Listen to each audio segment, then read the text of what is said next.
Hi అండి, నమస్తే. ఈరోజు మనం ఉడికించుకున్న కొర్రలతో ఉప్మాను ఎలా ప్రిపేర్ చేసుకోవాలో చూద్దాం. చాలా బాగుంటుంది ఈ ఉప్మా అయితే. ఎప్పుడు చేసే గోధుమ రవ్వ కంటే ఒక్కసారి ఇలాగా ఉడికించుకున్న కొర్రలతో ట్రై చేయండి, చాలా టేస్ట్గా ఉంటుంది. మరి ప్రాసెస్ ఏంటో ఇప్పుడు చూద్దాం.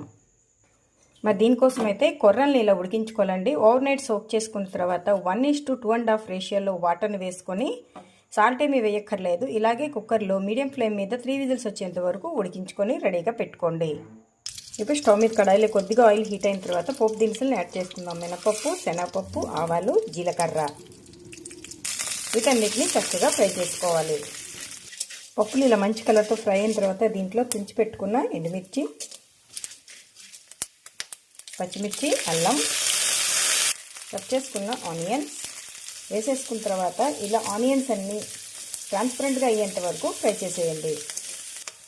ఆనియన్స్ ఇలా ఫ్రై అయిపోయిన తర్వాత దీంట్లో కట్ చేసి పెట్టుకున్న టమాటాను వేసేసి మరి కాసేపు దీన్ని ఫ్రై చేయండి. టమాటాలు కొంచెం సాఫ్ట్గా అయ్యేంత వరకు మగ్గించాలి.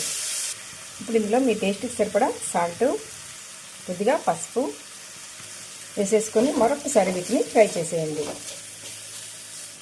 ఇలా ఫ్రై అయిన తర్వాత దీంట్లో కొద్దిగా 1 టేబుల్ స్పూన్ వరకు వాటర్ని వేసుకుందాం. ఇక్కడ నేను కొర్రలు ఉడికించేటప్పుడు అస్సలు నాకు వాటర్ మిగలలేదు కాబట్టి నేను వేశాను. అలా కాకుండా కొర్రల్లో వాటర్ ఉంటే కనుక మీరు వాటర్ వేయాల్సిన అవసరమే లేదు. 1 నిమిషం దీన్ని ఒక మరుగు రానివ్వండి. వాటర్ మనకి ఇలా బాయిల్ అవుతుంది కదా, ఇప్పుడు ఇందులో ఉడికించుకున్న కొర్రల్ని యాడ్ చేసేసుకుందాం. ఇప్పుడు ఒకసారి మొత్తాన్ని కలిపేసుకోండి.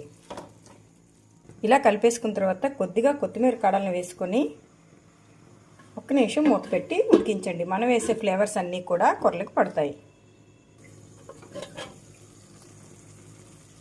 మనకి ఇది రెడీ అయిపోయింది. స్టవ్ ఆఫ్ చేసుకొని ఒకసారి సాల్ట్ చెక్ చేసుకొని సర్వ్ చేసేయండి. ఇలా ప్లేట్లో తీసుకుని కొద్దిగా కొత్తిమీరతో గార్నిష్ చేసుకుంటే ఎంతో టేస్టీగా హెల్దీగా కొర్ర బియ్యంతో ఉప్మా మనకి రెడీ అయిపోయింది. నచ్చితే లైక్ చేసి షేర్ చేసేయండి. Thank you for watching.